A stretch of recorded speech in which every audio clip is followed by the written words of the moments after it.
好，接下来我们就来关心科技相关的议题啊。根据最新的报道，这是路透社的最新报道说，中国大陆的海关当局这个星期告知报关行，说 NVIDIA 的 H200人工智慧晶片呢不准进入到中国大陆。但是路透社无法确认上面我们刚刚所说的这个指示是不是适用于先前已经下定的 H200晶片，还是说从这个禁令之后只针对新的订单来下达禁令。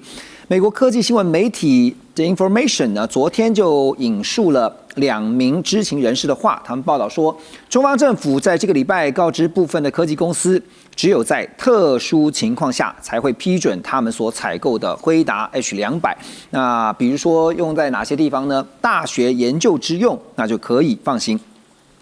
北京先前已经端出了一份这个 H200的用户名单呢，现在却又传出说要禁止 H200进到大陆的决定。大使，您觉得这中间发生了什么样的一个变化？还有这2天有一些分析也看到说，并不是全禁，那它的调控的一个思维是什么？我想最主要就是不要影响到中国本土的这个 AI 晶片的发展啊。那因为你 AI 晶片你要能够发展的话，你要持续不断的资金的投入啊。你研发出来了，结果大的用户都说对不起，我已经买了 H200了。你含5G 也好，你华为也好，你这芯片卖给谁？对不对？所以现在就是说，当然是以保护本土的这个 AI 芯片来作为第一考量嘛。那我觉得这个就是说进 H200 晶片，也就是大陆政府很明确释放一个讯号，就是说，你这个 NVIDIA， 你这个 Number 2上面还有一个 Blackwell， 你这个 Number 2我不需要。对你不要这个时候来搅局，把我这个中国本土晶片发展的这个机会你看我的东西快做出来了，你就把你东西大量放出来，让我的东西没有买家，后继无力。所以我讲最主要是2个讯息，一个就是说，中国大陆不需要你这个晶片，最重要是这个讯息。第二个就是说，也告诉美国说，你这个科技战你已经到尾声了，你这个最先进的第2 Number 2的东西我自己有了，不用你我也可以 survive， 不是非你不可。所以呢，我觉得中国大陆海关已经通知了这个所有的进口商不准进来。对。这讲得很清楚。你觉得跟先前这个辉达不是有提出说要全额先预付，就把之后不是分期的，而是你一次付的这个当做一个谈判手段？那就是说他自己掌握的情报不够精确吧？也大概也没有预计到中国大陆就告诉你就说不能进来了。因为你这个都是库存货啊。对你这些都是你库存，你销库存，你还跟我要求这个要求呢？你卖别人算了。后来有改口，到时候付定金也可以，付定金也可以，对不对？改了嘛？现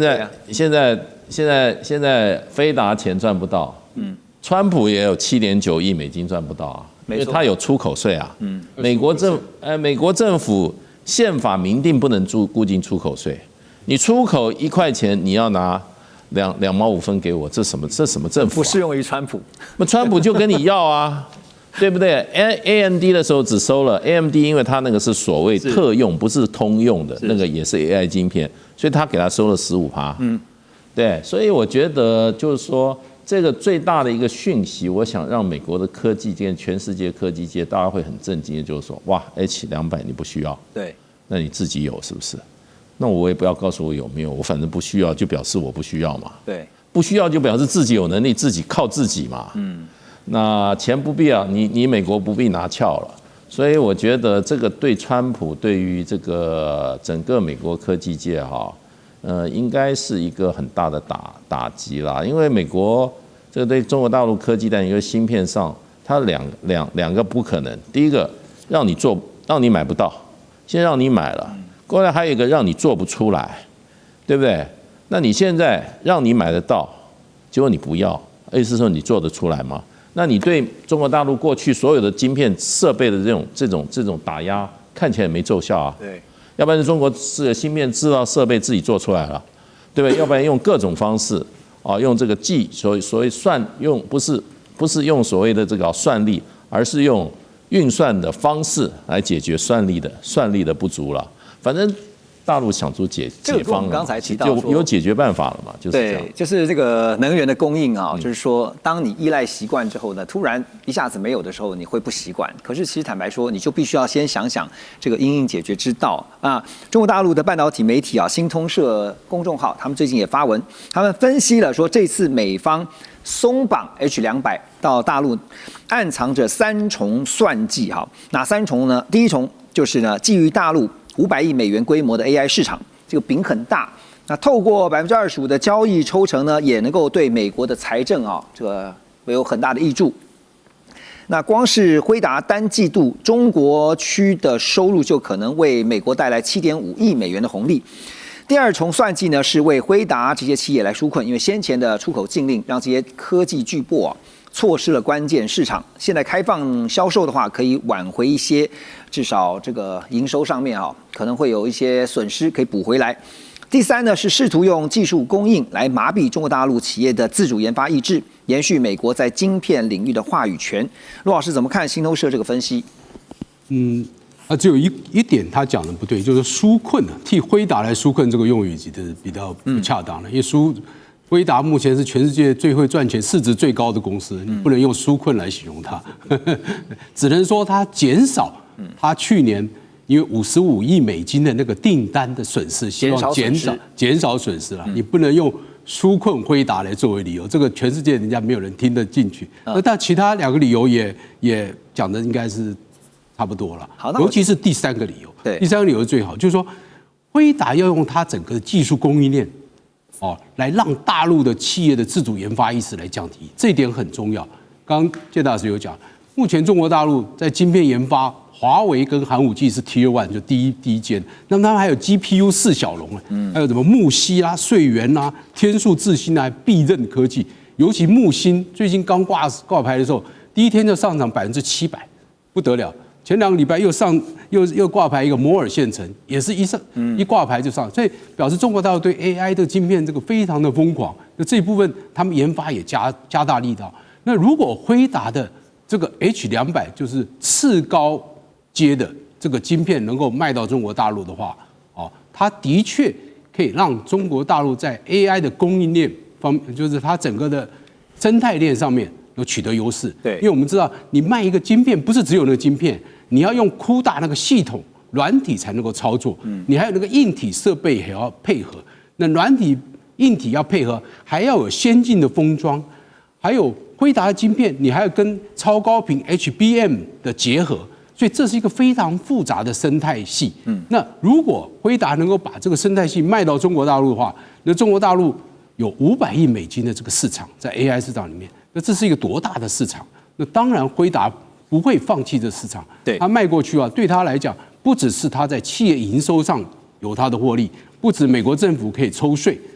他最主要，他抢占中国 AI 市场的生态系，这是最重要的。所以现在 H200如果因为禁令的关系，那不管是先前的，有没有包括先前的，或是现在之后的，问题就回到了黄仁勋的身上。好，你觉得他会想怎么样来因应呢？我觉得黄仁勋还是会想尽各种办法，以美国合规的方式把他的晶片卖到大陆去。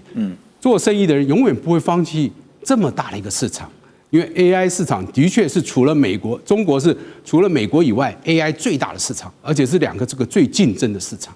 那如果辉达的晶片如果能够卖到中国，我相信对辉达是有很注意，而且我们也可以看到，事实上很多的中国的科技业者是透过其他的私下管道去取得 NVIDIA 的，就说虽然没有直接，可是用间接的方式，譬如说透过新加坡还是透过哪里去取得了 NVIDIA， 因为 NVIDIA 的晶片目前还是全世界最厉害的，在 AI 里面没有人无人可敌嘛。虽然 AMD积极追赶，但是目前它还是最领先的。否则它怎么会有市值有4.5兆美金，全世界市值最大的公司？所以黄仁勋又要再发挥他这个长袖善舞的能力，要来说服，特别是要说服川普，要说服川普，而且不只是说服美方哈，还要说服中方这一边。对。可是你也可以看到，最近其实美国的这个 BIS 啊，就是商务部工业与安全局也规定哈，说辉达这些晶片在出口到中国大陆之前，必须要先由第三方测试、实验室审查晶片的 AI 技术能力。那销往中国大陆的晶片数量呢，也不能够超过辉达给美国客户总量的50%。另外呢，在去年12月啊，其实美国与8个盟友共同推动的这个系和平倡议啊，川普也签署了一项行政命令，宣布建立国家层级的 AI 政策框架，而且表示呢，目的就是要防止中国大陆轻易的在 AI 竞赛中追上美国。半导体跟 AI 研究机构 SemiAnalysis 他的分析师就指出呢 ，H200事件反映出了一种仍然在华府内部争论不休的校准式围堵策略。美国在历经了拜登政府那整个围堵之后的发现呢，其实是无效的哈。但是要如何维持在科技上现在所剩不多的 AI 领先地位？那这次的 H200，大家也认为会是一个观察的重点啊，姜老师。其实我觉得就 AI 的算力来讲，整体的算力来讲，美国目前还是领先中国颇多啦。因为现在有个统计，就是说以 H100等级的算力来讲，美国大概的算力大概是112万颗等效算力，那中国大陆大概23万颗，那欧盟是7.6万颗。所以美国其实在这种大型模型训练啊，或者是比如说更高端的军事上的 AI 等等，它其实还是比中国大陆拥有相当的优势。但是中国大陆掐住了一点，因为比如说你这些军用以后 AI 要军用，它不可能接个电线嘛，它要靠电池。高效的电池，那偏偏高效的电池现在美国被中国大陆掐住，因为美国军方自己都承认了，在目前美军的武器系统当中，有6000种跟电池相关的零组件，蛮依赖中国大陆的。那特别是以后他们在发展的磷酸铁 LFP 这种电池，很不幸，中国大陆市占率99%，关键零组件的产能90%。换句话说，没有错，以后美军可能会有强大的算力，但是当我这些在前线的这些系统需要用电池来确保这个算力的时候，这个电池反而掐在中国大陆手上。那美国虽然是有这些原料，但是因为美国的法规、环保法规，让他没办法开采。然后就算是川普现在想要做，他们估计大概花5年可以建立产能，但是你要像中国大陆一样，那个产业链要出来。时间更久，所以是说，虽然算力部分美国有优势，但是在战场上运用的时候，中国大陆又掐住了它的关键节，而且掐住了正好是那个最重要的关键点，关键节。对，没有想到在这个大机器的当中，那个关键的小小螺丝钉，却是能够左右这个机器能否正常运转的重要因素。我们休息一下，马上回来。全球局势必须关注，中美赛局牵动地缘风险，连带影响台海两岸未来。环宇全世界，关心全世界，权威分析，专业观察，客观立场。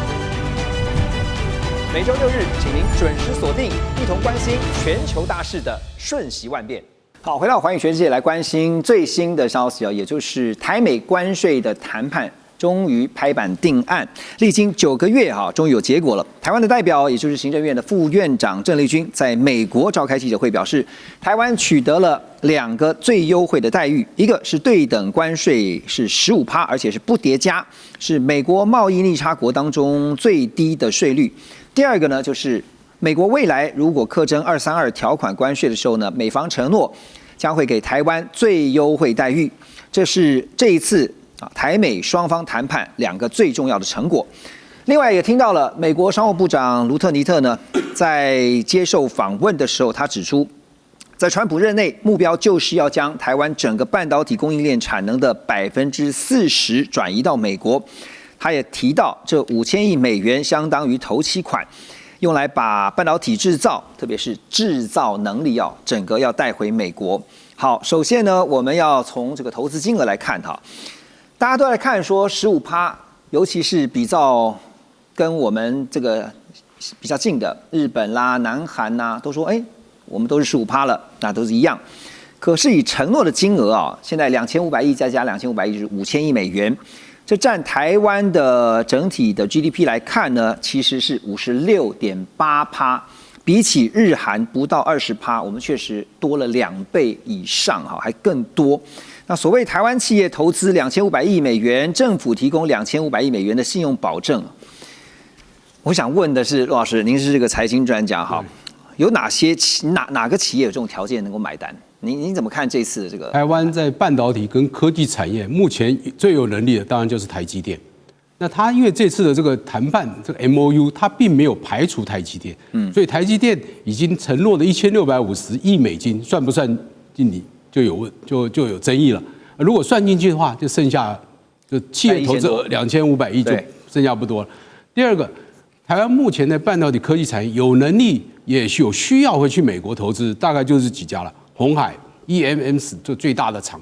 第二个就是这个英业达、微影，他们是做云端的伺服器的，第三个像这个晶片设计商，如果像 MediaTek、联发科或 UMC、联电这种有可能，其他的厂如果像设备厂，去投资那个金额都非常的小，另外剩下封测的话，就只有日月光跟那个晶圆店。这唯一有可能去投资的，就大概就这几个类别，但我相信金额都不会像台积电这么大，也不可能。所以台积电可能会占所有投资金额的是最大宗了。那这里我也要想说，这个有一个疑点，大家可能问了，就是说以为是2500加2500，可能是5000，但是它是这样的。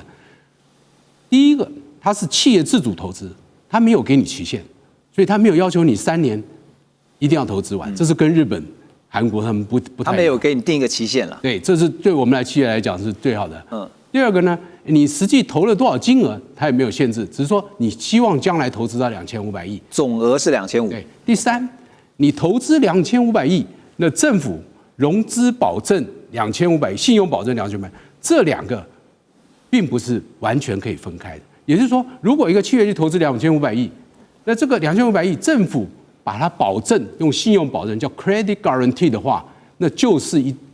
两个可以结合在一起。就像台积电，你说它没有融资吗？有啊，台积电去美国投资也是向银行借钱啊。那当银行借钱的时候，如果我们是公股行库借钱给他的话，这就是政府的信用保证了嘛。政府信用保证有好几种嘛，一个是国库来保证预算保证，第二个呢是经济部或者是科技委员会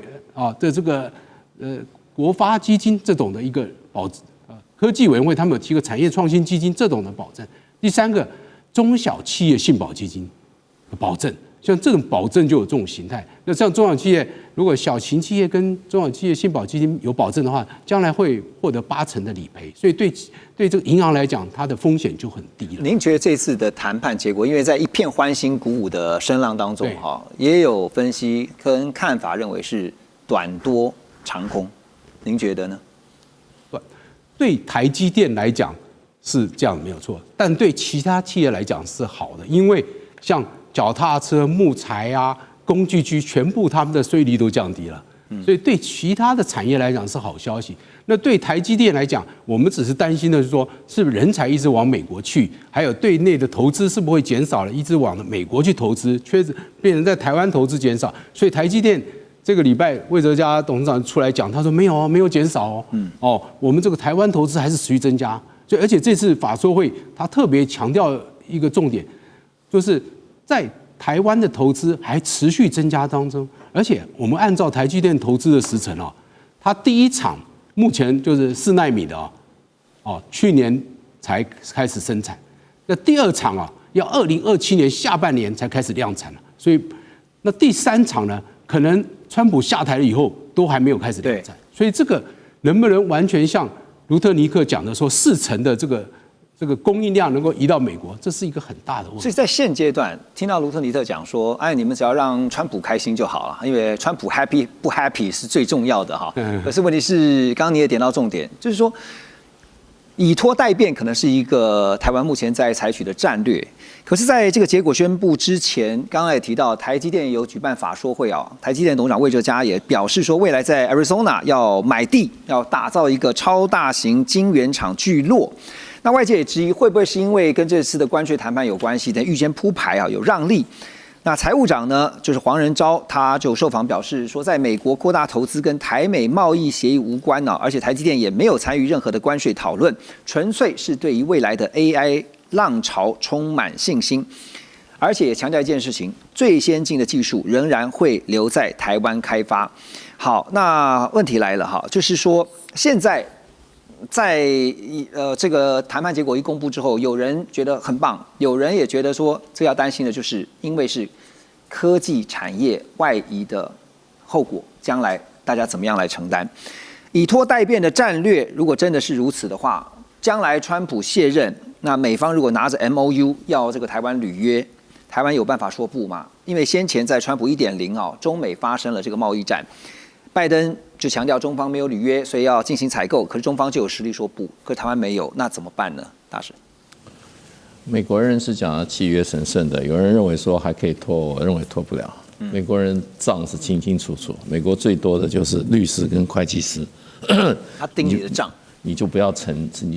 诺，你这个压花下去啊，你跑不掉的。你不要把美国人当作是傻大粗啊。美国人都是律师脑跟会计师脑，这一点你要记住啊。美国人，我告诉你那本账比我们清楚多了。你承诺过的事情，他不会忘记了。这个就是卖身契签下去的，就是一辈子啊。这是我看法，我对美国人看法。